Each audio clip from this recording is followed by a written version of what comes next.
Sa lahat ng ating mga kababayan na SSS member, meron akong magandang balita. Simula itong Disyembre na ito, ay makakapagbigay na ang SSS na tinatawag na emergency loan.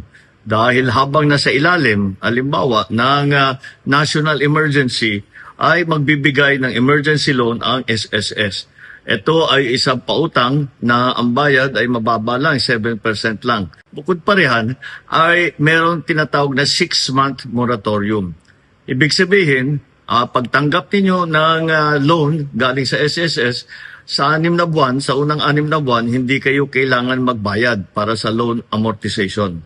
Para naman mapagaan ang inyong dala. Magagamit po ninyo itong loan na ito para sa inyong pangangailangan, lalo na, kagaya ng aking nabanggit, pagka-emergency, ito po ang makukuha ninyo sa SSS.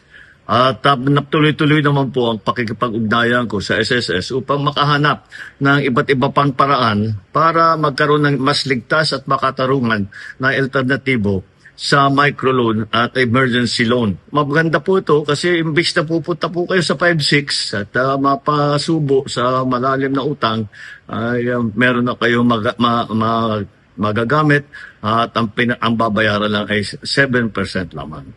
Kaya sana ito ay makatulong po sa inyo lahat.